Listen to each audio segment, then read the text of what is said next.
Greetings and salutations, my friends. My name is Hutchins. I'm a writer by trade and a gamer unpaid. Today we're here to talk about the Goblins. If you've heard or listened to some of my other TikToks, you may have heard me mention the creature by passing. But here we go. We're going to talk about them today. Goblins stand about the same height of humans. They have pointed ears in both directions, so up and down through the lobes. They have thicker skin than a human does. They have long noses, which are usually bent, and that's because they're fighters. Dang good ones. But particularly in weapons fighting. It takes about maybe 5 to 10 minutes for a goblin, the first time they pick up a weapon, for them to master it.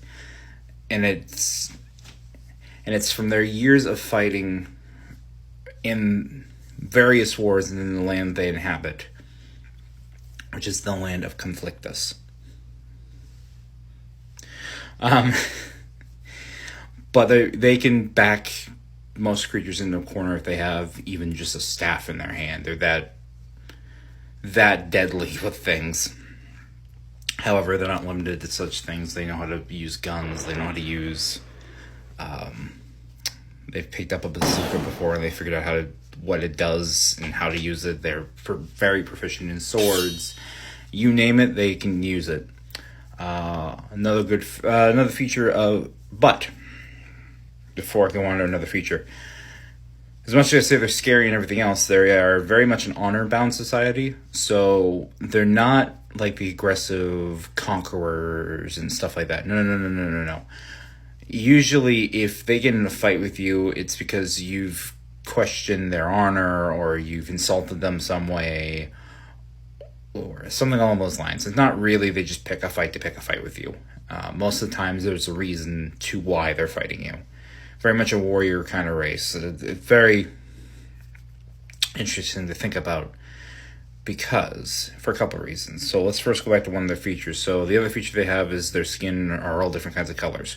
So it'd be red, yellow, orange, green. Not really green that often, but yeah, green in there as well.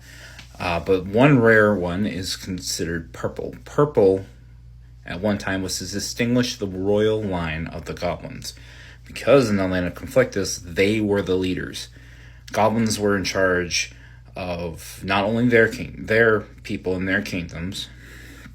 They were in charge of the trolls, the gremlins, and the gargoyles. They all listened to the goblins when it came to when their land needed defending. However, in a particularly bloody battle towards the end of the Tech War, that changed. And because it changed so drastically and the royal family was so distrusted, they were easily manipulated into trusting Delcy. So now, a vast majority of Conflictus now serves Delcy, particularly the Goblins, and it's a wonder why they ever fell for it or believe in her, given how they're honor bound. But something to explore another time, I suppose, if you read the story, which is Scars and Scales by Casey J. Hutchins. Beyond that, I can tell you we meet